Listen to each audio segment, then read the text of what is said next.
everybody. So glad you're with us. Joe Tessitore alongside Teddy Atlas, and we welcome you to the Mexico City Plaza here in Mexico City for tonight's main event. 12 rounds in the heavyweight division between these two great warriors.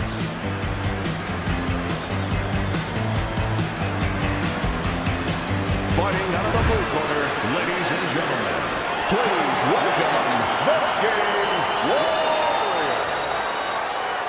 And his opponents, fighting out of the blue corner, their intentions.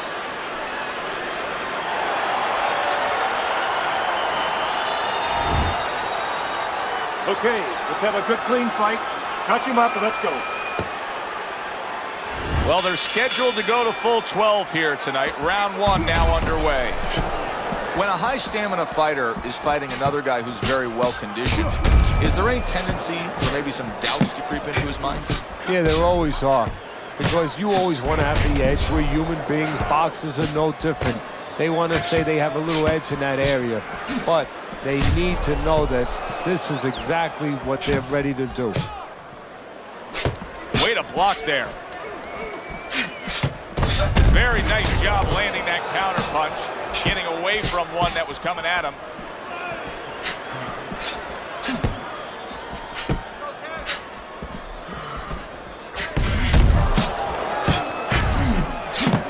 Keeping his hands up, getting way of his opponent's effort. Able to land, good shot again. Able to block that away, it was targeted for his head. He took a shot, but he gives one of his own. A left hand scores. No feeling out round here at all. These two are slugging it in round number one. Reminds me of the fireworks display on the 4th of July, and the rockets just keep coming.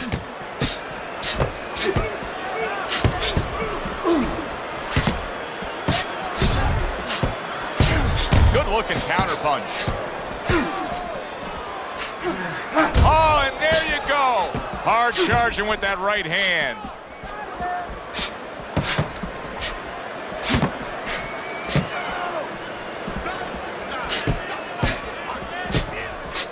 Good looking counter punch.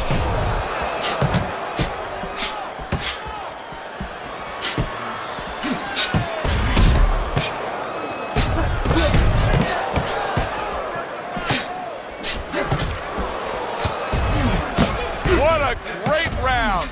2 minutes in, 60 seconds to go.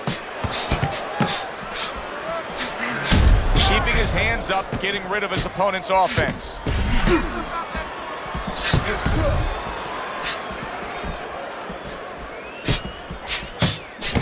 Both these guys obviously hopeful that their cut men will be up to the task tonight. What does it take to be a great cut man? And you know, that's a great question. First of all, you better have the right coagulants, the right chemicals, the right medications in that corner. Avatine, adrenaline, and you have to have Vaseline where you can put it on it. But the most important thing, you have to be calm. You can't panic. And you have to put pressure on that cut, just the right amount of pressure, and then you put those medicines in it. And then you better have a fighter that can give you a round or two. He can move around and not get caught right away. Give the medicine a chance to work. Viking Warriors movement helped out there. He avoided that punch. We come to the end of this round. Teddy, a round in which maybe a lot of trainers don't like to see because it was a very busy round for both guys. Well, it depends what kind of style, what kind of strength your fighter has, or even what kind of weaknesses. If I had a guy who likes to box, who likes to counterpunch, I want a guy coming at him. Not with a lot of TNT in his gloves, but coming forward where my guy is well suited. He can pick him off a little bit. Let's get on that swelling. Compress on that.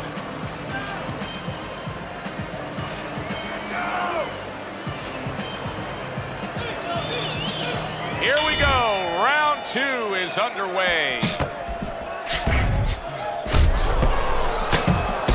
There's a taste of the sweet science. You see the skill he has in counterpunching. And you know what he's doing? He's taking his opponent's jab away.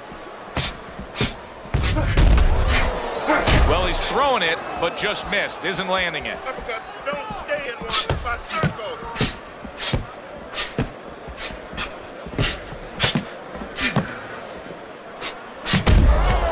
Misses his opponent's headshot.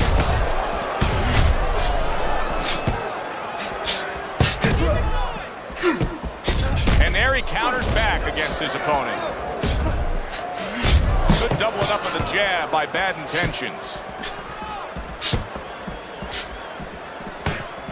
Bad Intentions has got to deal with a cut on his cheek right now. The good news is it's below the eye, but still it could get nasty as the fight progresses. And another right hand comes in. There he is, landing a combo. Great movement to get away from those punches.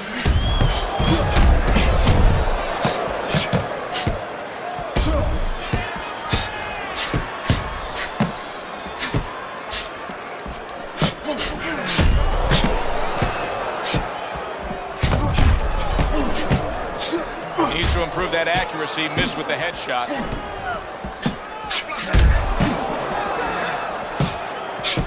Wow, is he defensively sound. Well-placed, well-timed combo up top.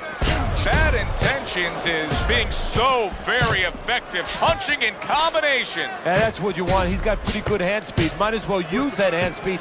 No better way to use it than putting them together.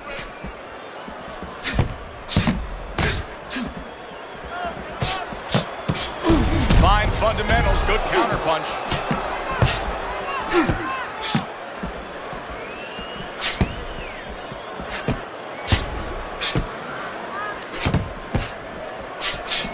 Well done that time, landing the counterpunch.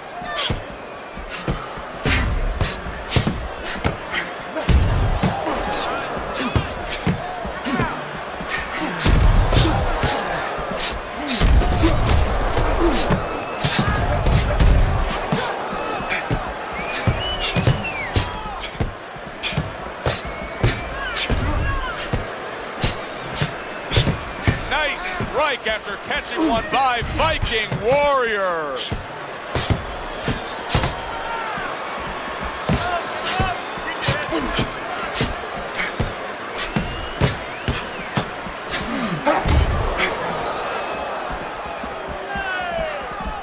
Tucks those elbows in, blocks the body shot. And this round comes to an end. It is a round that was highly entertaining. These guys really put forth quite an effort. Well, they both have high engines. They have motors that never stop going. Effective work, the three-punch combination. And another one lands. How is he able to do this? How is he able to take these shots? You know, one time Muhammad Ali talked about taking a chin. He had one of the great chins of all time. And what he basically talked about was that when you start to get hit those shots, you start to go down a hallway, and then you go into a gray room. You go from a light room to a gray room, and at the end of the hallway, you see a dark room. You don't want to go to that dark room, and you have a choice. You put your feet down and you start backing up. I'm not going to that dark room. This guy is not being taken to that dark room. Able to cover up that gut.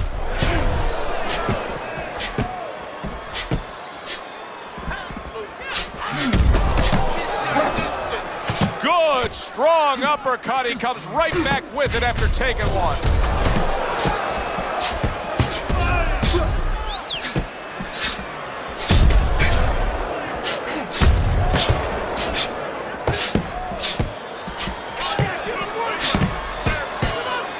A good block. Bad Intentions. He's got a bad cut now that's opened up on his cheek.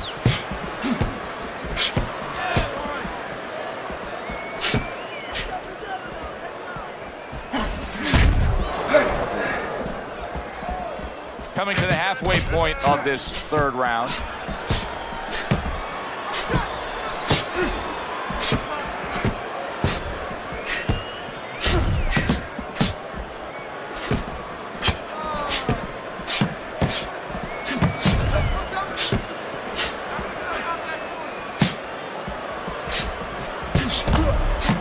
That is a big right hand after eating one himself.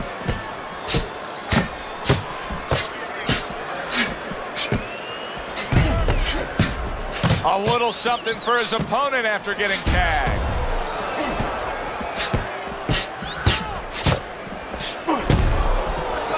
Good defense, just covering up down low.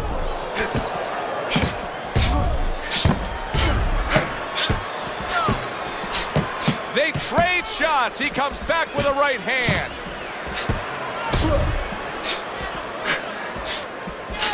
Well-targeted counterpunch by Bad Intentions. He has taken a lot of punishment here. Well, the special fighters find a way, even when it's desperate like this, to survive. He's got to find that way right now.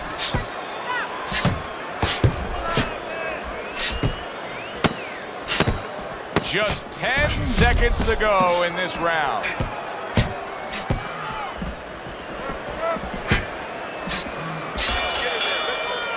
Coming to the end of this round. Joe and Teddy with you ringside. Teddy, a round like that where it's a lot of busy activity and both guys being busy. When you were a trainer, are those the kind of rounds that you prefer, or do you like the pace to be a little slower? Does it depend on each guy? No, if I have a fight, I'd rather have a guy fighting a guy that you never see him. Leave me the heck alone. And where I'm in control all the time. But the fans... Oh, he is stunned. He could go down. Come on now.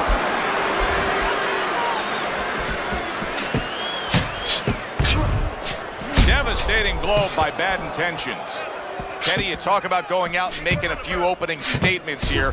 The jab has spoken loudly for him. Yeah, it has spoken loudly. What it's told his opponents is you're not just going to walk in. You're not coming into my house. It's going to be hard. I got a couple locks, a couple padlocks on here. And there he counters back against his opponent.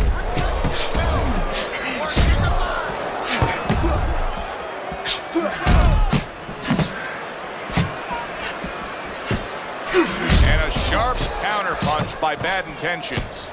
Undoubtedly, the most effective element of his entire arsenal tonight is his jab. He's so committed to fighting on the outside, and he's jabbing away beautifully. Well, Customato used to tell me, Teddy, when you're in doubt, jab. Well, this fighter, when he's been in doubt, he's jabbed. When he's been sure of himself, he's jabbed. As you said, he's made a jab fest of this all night long. 90 seconds to go here in this round. Come on, people. Use your feet. Oh, he is damaged badly there. He may hit big headshot, puts him down.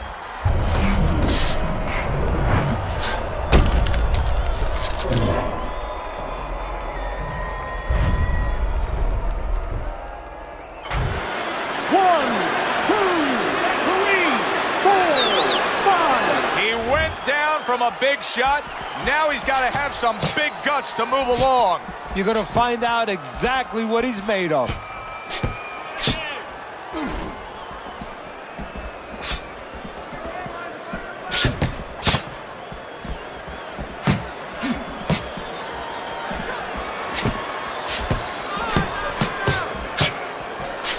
Digs in with a good solid uppercut after taking a shot.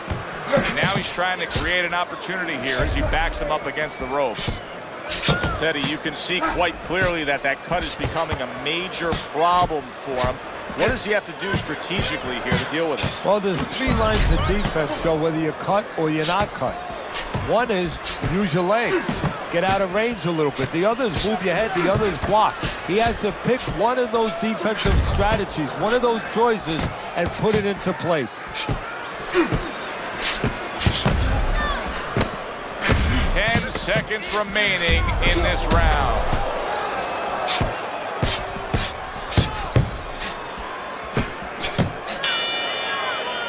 And the round comes to an end. We did have a knockdown in that round. Now, Teddy, if you're in the corner where your man was down on the floor, what are you telling him? Well, the first thing I do is I sit him down, I get water on the back of his neck. You know, I bring him to a sense, I make sure that he's clear and everything.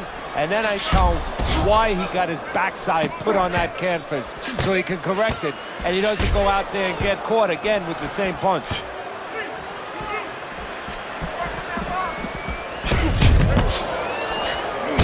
Lands flush with the two-punch combo by Bad Intentions.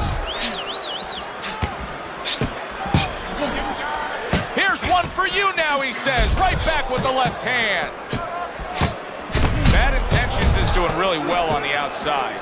Bad Intentions' ability to utilize this jab, fighting on the outside, has been so critical in what we've seen on the scorecard so far. Why so then? Because it's not a common jab. You know, he reminds me, believe it or not, of Hector Camacho, the former junior lightweight champion, because he throws a trip hammer jab. You know, usually you turn that jab over, you know, counterclockwise, but he doesn't turn it over. He just drops it down. He just drops it straight down. There's no warning, and boy, it's been landing. Fine fundamentals, good counterpunch. This is just perfect. I mean, just what I want to see when I come to the fights. Sign me up for this kind of a brawl any day of the week. You know, it's unbelievable. You feel like you've already witnessed an entire war, but you're reminded it's only one of the battles. We still have many more to go. Well off the mark by bad intentions.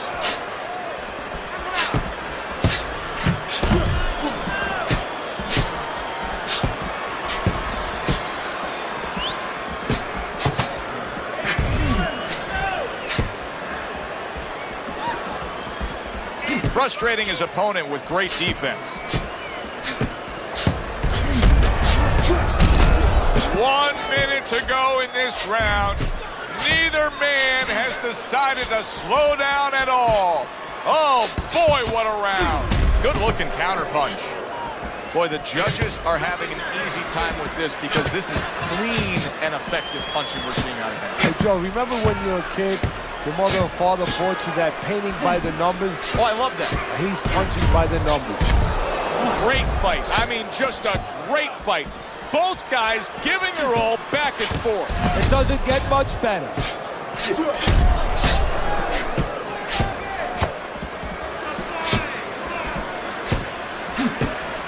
Good looking counterpunch. A little something for his opponent after getting tagged. Able to counter that attack.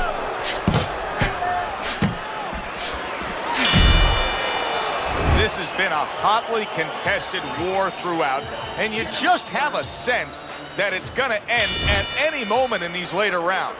Yeah, these guys are not saving anything. They're going for broke right from the beginning.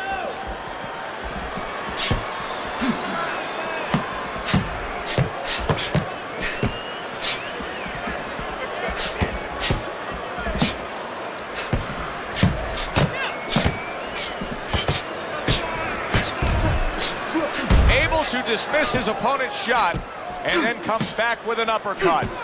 Teddy, you know what I'm so impressed by? Obviously, the pace of this fight is just ridiculous, but how hungry these guys are, how badly each guy wants it. So this is the kind of fight that it has nothing to do about money. It has everything to do about legacy, how they're going to be remembered.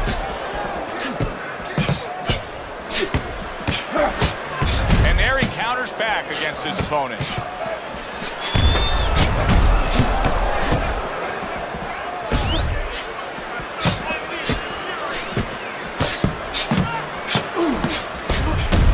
Taste of the sweet science. You see the skill he has in counterpunching. And you know what he's doing? Is taking his opponent's jab away. Comes right back at him with a left hand. Well done that time, landing the counterpunch.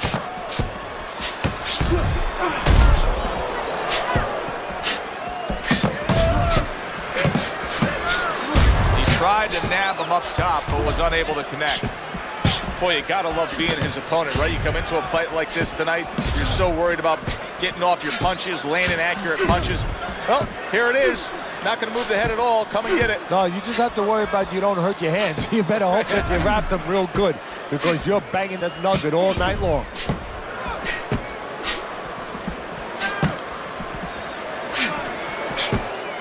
Looks like he has some blood under his eye around the cheek. Neither man slowing down as we have 60 seconds to go in this round.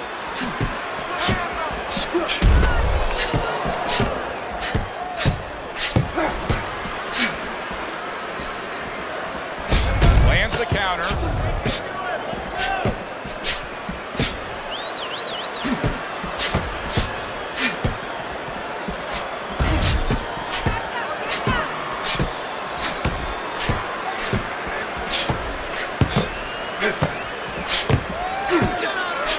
The defense pays off as he gets rid of that downstairs.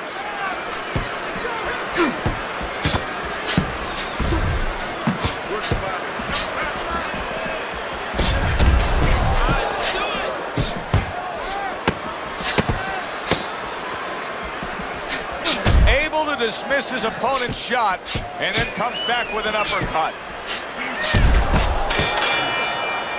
We come to the end of the round. A round that I'm having a tough time trying to think about who won. I can only imagine what the judges are thinking about. Teddy, if there's one thing you look for in a round like that and say, okay, I'm going to give it to this guy over this guy, what is it? Well, the first thing is, if I'm a judge, I take a little notepad and I make a little mark down blue and red corner what he did early. Because sometimes a judge has a tendency to forget what was done early and only go with what went late.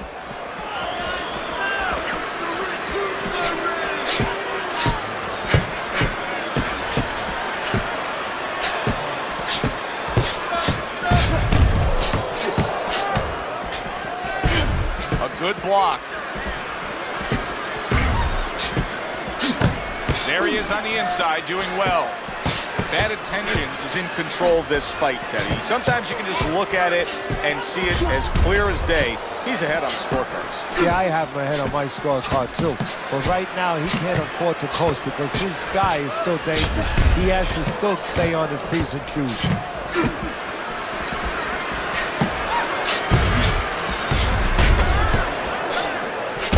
To dismiss his opponent's shot and then comes back with an uppercut.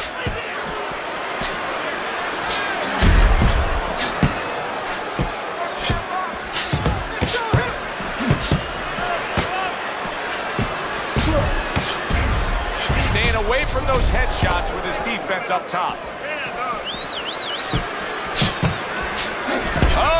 Oh, he is. Oh, and now the real test. Can he get up after going down a second time?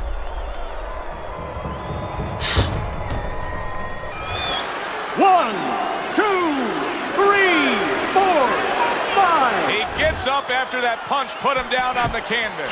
Now he needs to get on that bicycle and stay away from this guy. And there he counters back against his opponent.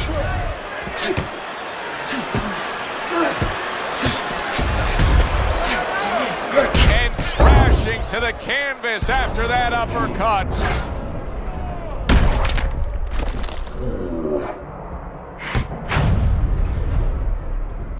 Keep your distance. 1, 2, 3, 4, 5, 6, 7, 8, 9. He has shown some guts in getting up yet again, but now he may need a little bit of luck to survive. Well, he's going to need a little bit of a clinch. He might need crazy glue to just get in close and make sure that he locks onto his opponent.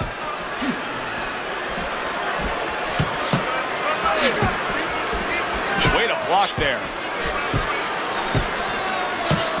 Oh! He goes down in the later stages of this round. He's going to try to survive it.